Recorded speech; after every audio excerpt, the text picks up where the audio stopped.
This is part 4 for the people that are following along. It's part 4 for building or working with your rotary 4th axis. In this one I promised to go over a couple things. One of those was how do I use a different tool called a fluting tool, or I call it a kind of a ramping tool. It's hidden over here. If we look at our tools, while I'm in here, I got to do this first. Okay, my total length is 9 inches, the part I'm going to build, and it's rotary, so I've clicked that. And the diameter's, the finished diameter, the rough diameter is 2 1/4. So the finish is I'm going to machine 1/8 of an inch off that, so it'll be 2 1/8. And we're using inches, and this axis always comes up this way, but we work off this center position right here. And then we're in our lower left corner, and we're currently working along the x-axis because this design, as you see, is only 9 inches. The maximum I have in the x-axis is, I believe, about 18, 19 inches, somewhere around in there. And that's it. So that's what starts us. If you remember from before, the first thing that we do is we go to our gadgets, go to our wrapping tools, and then we're going to create a rounding toolpath. And what the rounding toolpath does is let us get down to the size that we want. That's the size of our square blank. And if you remember, I said we're going to go down to 2 1/8, and that's what's set up over in our tool setup over here, or our object setup. And we're going to raster along the axis. We talked about, in fact, in one we talked about doing it this way. I found that this is easier for me. Even though I want a round part, we're going to go that way. And I've selected 0.25 inch. Alright, so we're good to go. So now, once that's done, if you look at our toolpath, you can see we've got our rounding tool done. We can come in here and we can edit this so that our step over is light. And what that's going to do is actually going to give us a smoother or a rounded object. But rather than take the time to do that, I'm going to actually increase this step over pass to 0.1 and drop this down. Because this is a larger part than we've worked with before, it's going to be easier for us. My keyboard will work, right? Going to be easier for us to take a bigger cut each time. So that's what we've got. We've got this set up at 80. Punch rate still should be a little bit lower than that. With the skinny part that we were doing before, we reduced this down to 25. So we're going to leave it at 30 and say OK. And then we're going to apply this rounding toolpath to it. And we preview that. It'll take us from a square to a round part. Alright, so that's where we start. And if you remember, we can rotate this way. And grab it in the center, click, and drag your mouse, and it actually rotates the part so you can see all the way around the part. Alright, so we got that done. Now, the next part we're going to do is we're going to use this tool right here called the Fluting Toolpath. I call it a ramping toolpath, but that's just me because I use it for ramping is all I ever use it for ramp up and ramp down. What we're going to do is we're going to start with our guidelines. I've decided that I'm going to make a handle on either side of this. That's how I'm going to use my fluting tool. And the handle is going to be 1.5 inches from this point. So I'm going to position one over relative to the current guide to a point that's 1.5 inches.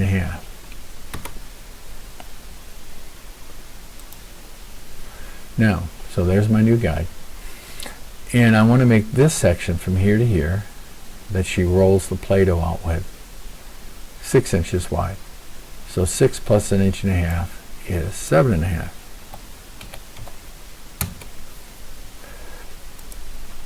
There's my next guide. So those are the guides that I need to do this part. 1.5 and 7.5, and this is going to be the area that I'm going to work in to create some objects in that area. Now, I really haven't told you yet what I'm going to build. What we're going to do is make a roller, like a rolling pin for Play-Doh for my granddaughter. And you've seen some of the projects I've done before for my granddaughter. So I said, what can I do with a round stick that is useful? Well, one of those obvious things is make a rolling pin. And if you go on Etsy, there's a ton of them out there. And they're actually cheaper than it takes time to make these. But we need a custom one. What I'm going to do is teach my granddaughter, or contribute to her education, by doing a roller that actually imprints her name in the Play-Doh as she rolls it out. That way she'll learn her letters and that kind of stuff. So we're going to put her name right here. So let's do that. We're going to take a text box over here. We're going to make a height of about 1.5 in the text box. And we're going to type her name.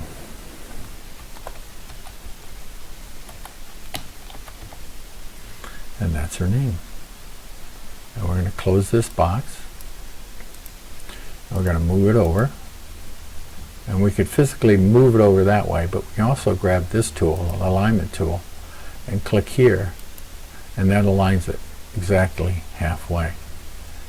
Now the problem is that when you roll something out, it's like using a printing press. These letters have to be reversed or mirrored. Well, we have a tool here that's a mirroring tool. See it right there? Transform objects, mirroring selected object. And we're going to do it, we're going to flip it horizontally. So let's see what we get. Oops. And go back. That's my object. I hit close, I didn't hit.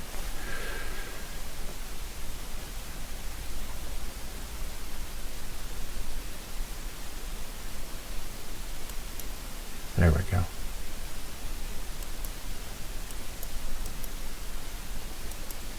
That's what we want right there. Flip horizontally. And you see what we've got now is a mirrored text. If I hold this up to a mirror and look at it, I'll be able to read it. And when I print it out, it'll come out. And when I roll it out in Play-Doh, it'll come out all right. So that's what we've done. We've got a mirrored text. How's our spacing look? Because that's the next thing we have to deal with. Is it wide enough that the Play-Doh is not going to get stuck to it? I think I'm going to increase it just a little bit. And we have a tool for that too. It's right here. Text editing. You hold your shift key down, and you notice it changes when it gets here. See the two little arrows? If I hold my shift key down, those change so that every time I click, see them move apart. So I can edit my text and get them a little bit farther apart. And we can do individual letters or do all of them. I chose to do all of them. Okay, we're done with that. Now we'll go back and get our cursor. Now that's my text.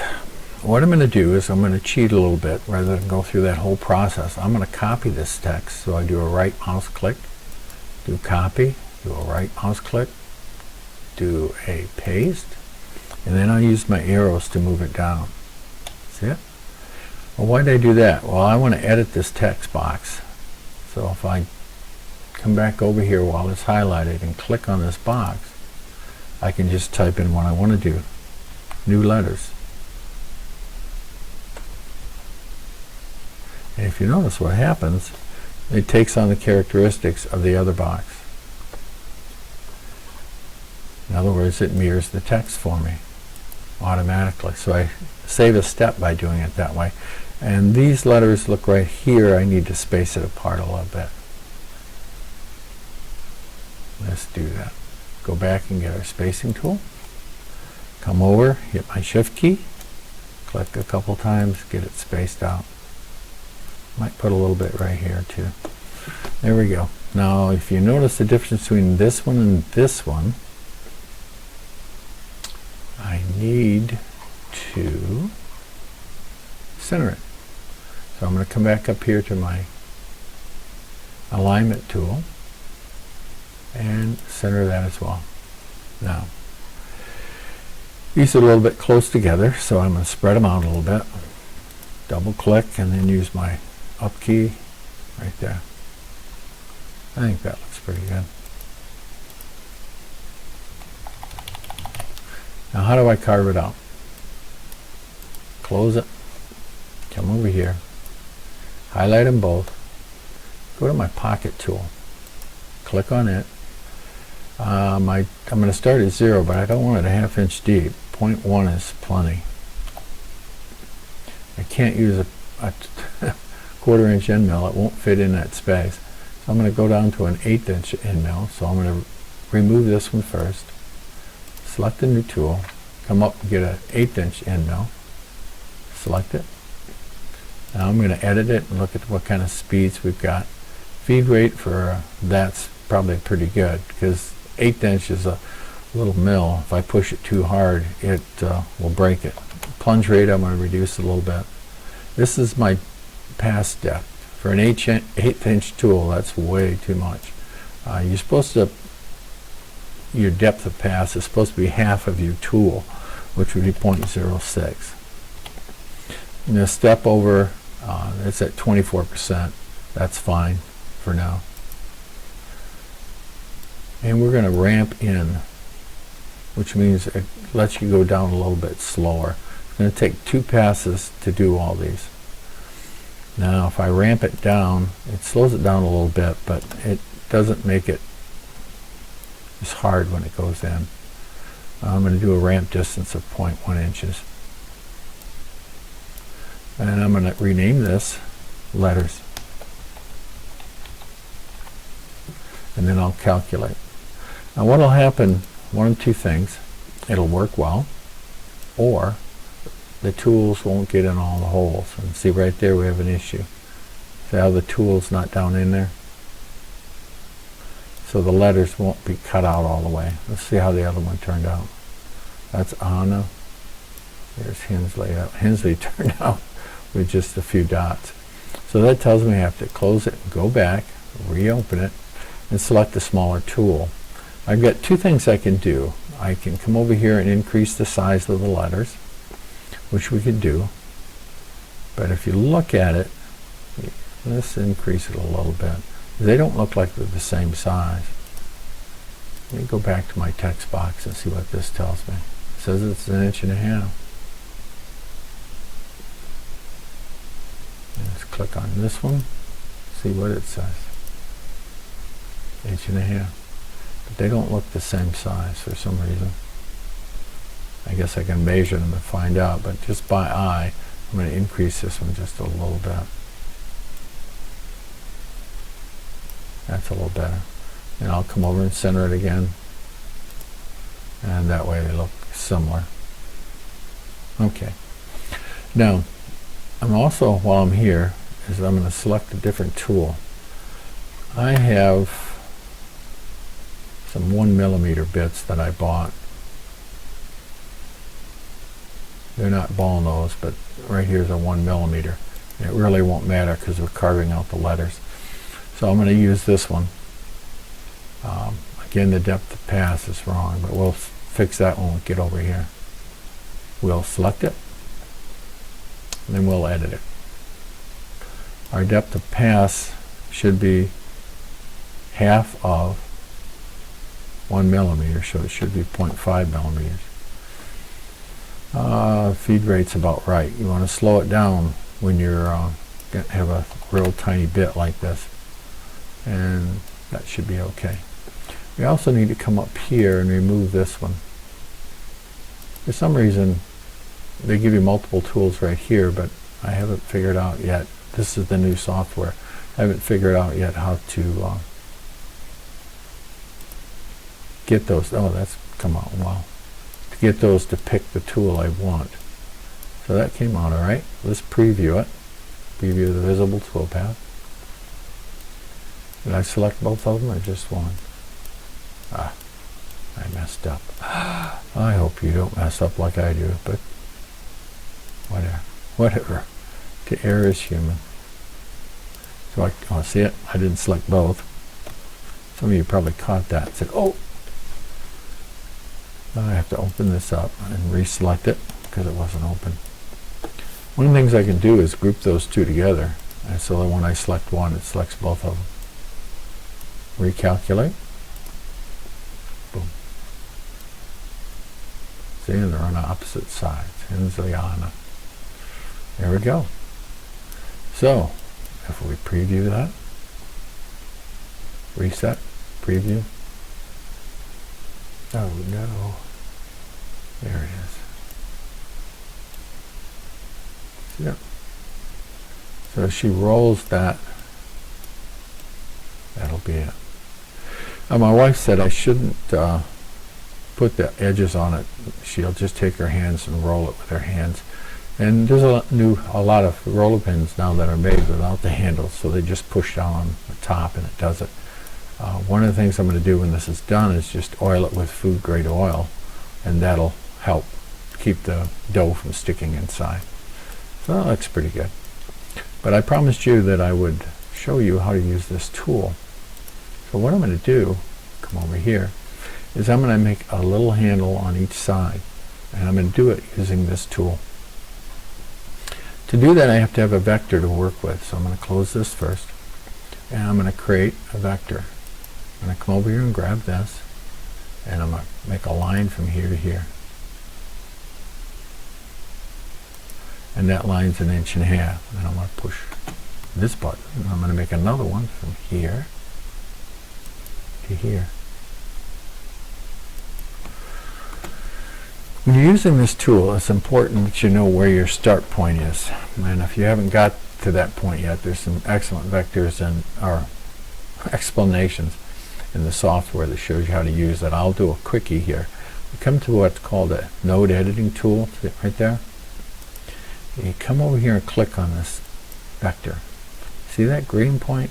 That's where your bit's going to start. If you go above it, if I come over here above the black one, which is the end point, and right mouse click, I can tell it to make this point the start point. And that's because I'm going to cut here and end over there. On this one, let's see where it starts. It starts where I want it to, right here at the roller edge. And this is going to be my handle.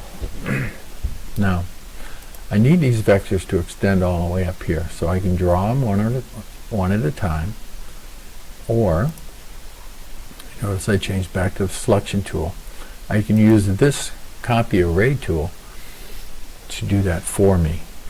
What I'm going to do is, as you can see, I've cheated and done this a little bit before. I fill in the data I need. My vector is 1.5 in this direction. I'm going to make 70 rows of them going up this way, a spacing of 0.1 apart.